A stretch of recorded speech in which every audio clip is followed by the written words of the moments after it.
quiero invitar a un colega igual de la comunidad UNIGIS, Franz Pucha-Cofret, que viene igual de la UTPL, desde Loja, y pues bueno, ha hecho un viaje bastante largo en realidad, pero su recorrido es más largo así en el trabajo de los SIG. En realidad es, bueno, es famoso también en las redes, pero sobre todo sustenta también su trabajo.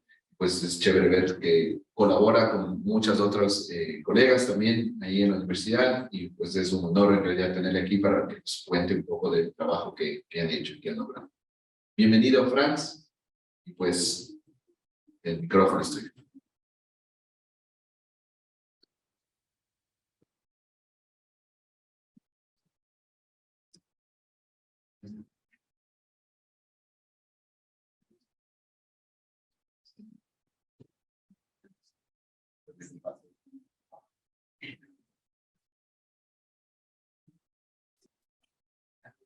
Muy buenos días, muchísimas gracias a Leonardo por su introducción, también gracias al equipo de UNIGIS, en especial a Rafael. Y bueno, lo que ahora yo les voy a comentar es de un trabajo de maestría, de la maestría en recursos hídricos de la Universidad Técnica Particular de Loja, en la cual se está intentando a través de estos programas hacer investigaciones que tengan impacto, digamos, global, o tratar de hacer publicaciones. En este caso vamos a ver, digamos, un análisis comparativo de las precipitaciones mensuales en el sur del Ecuador, específicamente en la cuenca Catamayo, a partir de datos de satélites y de estaciones meteorológicas. Es decir, vamos a combinar, vamos a ver qué tan aproximadamente precisos son los datos satelitales versus a los datos que son tomados en campo por estaciones pluviométricas.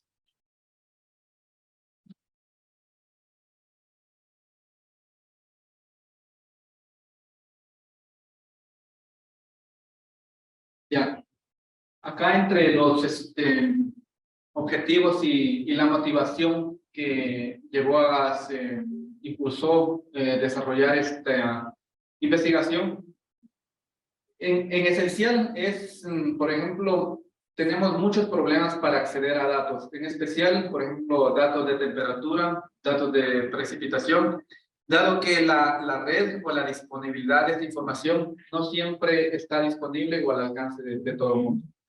Pero si estamos en un lugar donde no tenemos nada de esa información, podemos acudir a datos satelitales. No nos van a dar alta precisión, la resolución espacial tampoco es muy alta, pero es mejor tener algo aproximado a no tener nada. Y esto lo podemos usar para nuestros trabajos. Entonces acá vamos a hablar sobre los productos de precipitación satelital, SPIPI, y bueno, vamos a usar una escala mensual para esta investigación. Pero antes de eso, antes de ver, digamos, nuestra área de estudio, es importante conocer cómo es el flujo, cómo son los flujos atmosféricos a nivel global. Porque si bien yo podría decir, bueno, el clima en una determinada región es de esta manera, pero también puede ser influenciado o es influenciado directamente por factores externos que, bueno, ya están tanto en latitud y longitud, de acuerdo a los fenómenos que se presentan. Entonces, acá, por ejemplo, tenemos especialmente en la parte, digamos, dijimos acá la cordillera de los Andes, que es como una barrera, es lo que nos protege, o digamos, entre comillas, digamos, protege o puede ser beneficioso o perjudicial para determinadas actividades. Pero en general la humedad es impulsada por la zona convergente intertropical. Entonces, esta humedad que llega de la Amazonía normalmente se detiene acá en la cordillera de los Andes. Pero bueno, también tenemos las vertientes orientales, digamos, de los Andes, acorde a los vientos salinos. Entonces podemos decir, por ejemplo, acá cuando se eleva la temperatura del mar, vamos a tener un poco más de precipitaciones en la zona costera, mientras que en la sierra y la parte de la Amazonía está más influenciada por digamos, los flujos atmosféricos que se dan en la Amazonía. Esto en un contexto global. Y vamos a nuestra área de estudio. Estamos acá en el sur del Ecuador. Acá tenemos la provincia de Loja y acá tenemos una cuenca, que es la cuenca del río Catamayo. Y es interesante estudiar esta cuenca, ya que aquí se desarrollan diversas actividades, más que todo productivas, y están muy relacionadas al clima. Si bien podemos dividir, bueno, en dos partes a la cuenca, si tomamos en cuenta que Loja tal vez está en sí, por decir, el cantón Loja, donde está la ciudad, más pertenece, mejor dicho, la provincia geográficamente pertenece a la sierra, pero el clima, más bien en el cantón Loja, es más característico de la sierra, en tanto que a partir de en esa parte occidental ya tenemos un clima un poco más seco, ya más vinculado a la región costera. Entonces es importante, digamos, también conocer esta transición. Y bueno, acá en esta cuenca tenemos 6 tipos de clima que están persistentes, los cuales los pueden chequear aquí en esta lista. Y bueno, vamos a ver cómo usamos los datos o de dónde usamos los datos. Acá les había mencionado, vamos a usar datos en la primera gráfica de estaciones meteorológicas. Acá tenemos una interpolación de diferentes estaciones meteorológicas. Entonces decimos, bueno, acá podría ser lo más preciso, ya que hasta la actualidad el pluviómetro es uno de los mejores instrumentos, o el instrumento más preciso para capturar datos de precipitación. Y tenemos también acá, bueno, usamos datos del periodo de 2003 a 2015 con 25 estaciones del INAMI y, bueno, 3 estaciones de la UTPL y un filtro, porque tenemos muchos datos, pero hay que ver también la calidad. Usamos las estaciones que tengan, sean igual al 80 o mayores al 80% de disponibilidad de datos diarios. Y acá tenemos datos satelitales de precipitación, por ejemplo, de CHIRPS en la versión 2. El CIE, bueno, el CHIRPS nos da datos diarios, mensuales, también nos da anuales. Este es administrado por el Servicio Geológico de Estados Unidos y el grupo de riesgos de la Universidad de California. La resolución es de 5 grados de 5 kilómetros de resolución. Cada píxel, bueno, tiene 5 kilómetros. Y estos son también procesados, analizados con información de satélites de infrarrojo, ondas, y también de ondas pasivas. Y también tenemos otro producto que es el PERSIA CCS. Este es administrado por la Universidad de California y el Centro de Hidrometeorología y Teledetección, pero este tiene una mejor resolución, es de 4 kilómetros, pero hace una clasificación de las nubes para obtener. Entonces acá, bueno, también cada método tiene sus pros, sus contras. En si bien analizamos las nubes por la altura, por la forma, la distancia, la densidad, pero también no sabemos qué es lo que pasa debajo de las nubes. Igual ambos modelos tienen que ser validados también con estaciones en tierra para poder tener una mejor precisión. Ya, entonces, digamos, en el proceso metodológico para procesar los datos, bueno, primero habíamos visto evaluar la disponibilidad de información histórica. Y también a la cuenca la dividimos en 2 partes, en 2 regiones. Y pusimos el punto central, los 1.700 metros sobre el nivel del mar. Y bueno, hicimos una relación de píxel a píxel de las estaciones de datos de las estaciones meteorológicas versus CHIRPS y PERSIA. Es decir, obteníamos el valor de un pluviómetro y ese lo comparábamos con los datos del satélite, satelital, sean de CHIRPS o de PERSIA. Y para la validación, bueno, no se consideró 4 estaciones, es decir, sacamos esas 4 estaciones, hicimos los cálculos y determinamos qué tan aproximado a la realidad funciona nuestro algoritmo. Y bueno, y el análisis estadístico, bueno, hicimos, bueno, con el coeficiente de correlación de Pearson para ver, digamos, a través de un método lineal qué tan cercanos están, la eficiencia de Kleene-Gupta, igualmente por correlaciones, un sesgo relativo del bias para ver si hay sobreestimación o subestimación en los datos, y también el error medio absoluto. Acá, bueno, en esos resultados podemos ver con respecto, digamos, a algo interesante, digamos, es que ambos productos tienen una correlación aceptable con respecto a R. El que tiene mejores resultados acá es Chips. Y con el bias vemos que todos, en este caso en general, estiman los datos. Sobre todo cuando es menor a los 1700 metros.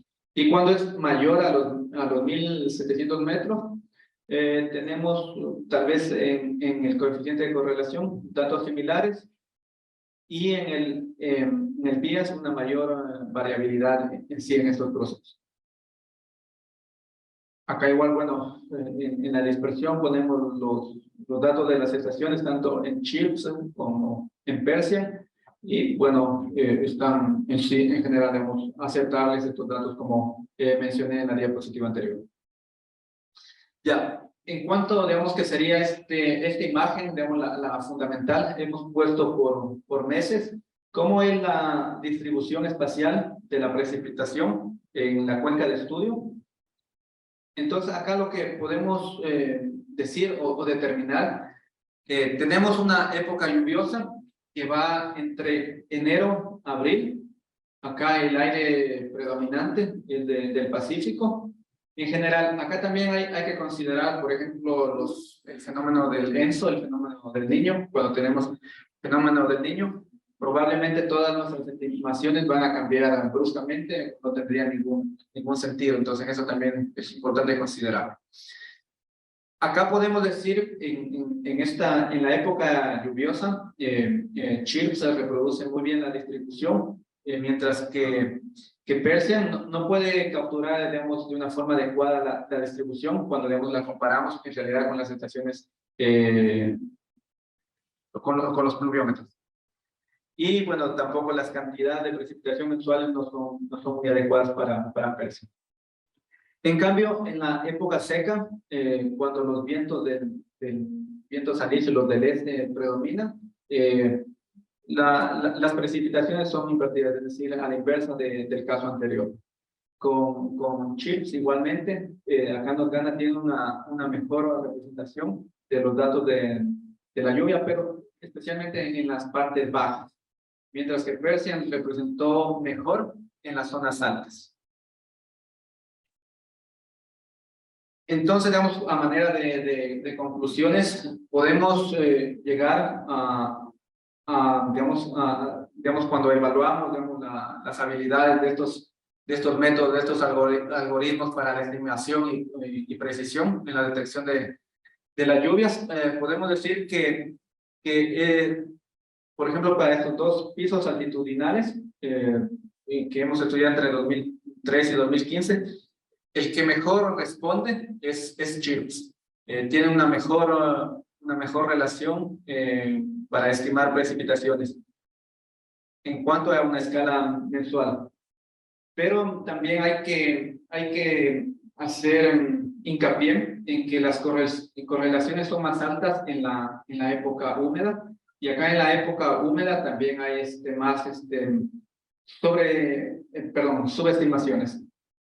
Y que en la estación seca, que bueno, la determinamos en la estación seca entre junio a septiembre, hay más subestimaciones. Entonces, en ese sentido tienen problemas ambos productos satelitales, pero el que mejor responde en general sería Chile. Y bueno, y otra, digamos, que podemos decir también la precipitación, digamos, cuadriculada, digamos, como habíamos en las gráficas anteriores, digamos, pueden ver así píxel a píxel, funciona mejor sobre subregiones cuando las precipitaciones mensuales son más altas. Es decir, digamos, en general es más complejo evaluar, digamos, cuencas muy pequeñas en comparación con una cuenca grande, pero si hacemos tal vez el dato así de menor a mayor, vamos a tener mejores resultados.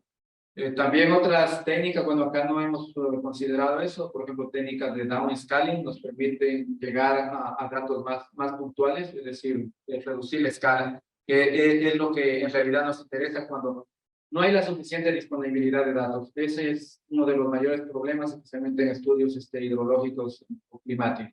Pero bueno, como mencioné al inicio de la presentación, si no tenemos nada, es mejor tener algo que se aproxime a la realidad. Eso es lo que les quería presentar y muchísimas gracias por su atención.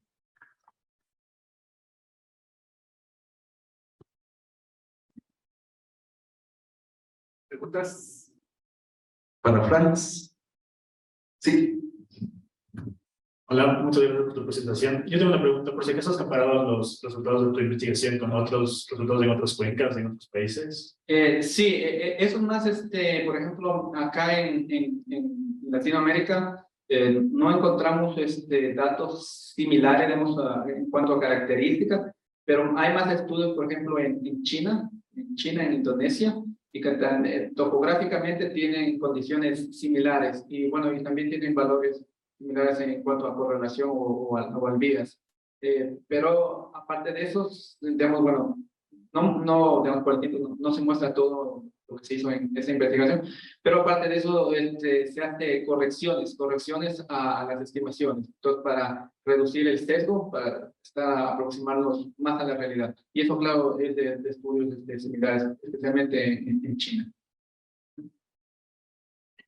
¿Algo más? Andrés.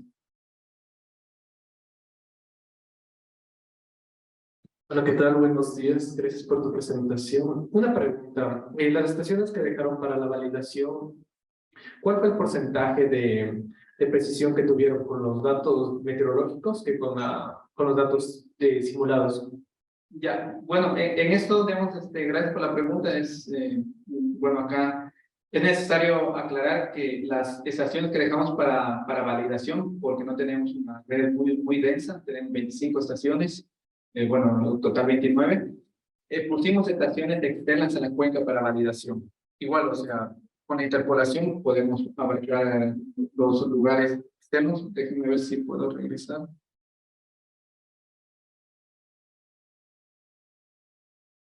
Ya. Por ejemplo, acá estas estaciones que están marcadas están lejanas, digamos, a la cuenca, pero sin embargo, con estos datos nos permiten hacer una interpolación y también reducir los efectos de borde cuando hacemos interpolaciones. Entonces, eso es también importante. En cuanto, para ser específico a tu pregunta, estaban las correlaciones con los datos reales superiores al 70%. E inferiores al 85%. Yo una última pregunta nada más para terminar en relación al acceso de los datos. ¿Cuál dirías tú que gana? Yo entiendo que los pluviómetros de estaciones, incluso históricos, tal vez tienen más, pero ¿qué tan fácil es acceder a datos de estaciones, con Dinami o con otros fuentes, y a los datos satelitales? Es una buena historia que cada vez resulta más compleja. Anteriormente podíamos acceder libremente con un oficio a los datos de Dinami, el Dinami nos proporcionaba, pero últimamente ya nos están cobrando. Entonces, eso es como que detiene, digamos, los procesos de investigación, porque al tener datos privativos limita mucho la investigación. Por eso también tenemos periodos antiguos de los cuales el Dinami ya nos ha facilitado. Igual también teníamos un convenio con el Dinami La UTPL. Y digamos, actualmente otro problema con el Dinami es que hasta 2017 más o menos, bueno, que hemos estado en estos proyectos más relacionados a climatología, había una buena disponibilidad y una buena red de estaciones meteorológicas, pero lamentablemente por falta de recursos, cada vez el INAM está más pequeño y están cerrando estaciones. Hay muchas estaciones que ya no están produciendo datos o ya no tienen el suficiente personal técnico que vaya a colectar, procesar o ni siquiera, digamos, o peor, digamos, en algunos casos como el sistema de transmisión tal vez falla. Como, no sé si tal vez han accedido a la página del INAMI, anteriormente podíamos ver que estaban ahí en línea la mayor cantidad de estaciones a lo largo del país, ahora solamente unas pocas. Entonces, pero los datos, olvidé de mencionar los datos, por ejemplo, de satelitales, que tienen una resolución temporal diaria, esta semanal y también bueno, mensual y anual. Esos son de libre descarga, los pueden descargar libremente.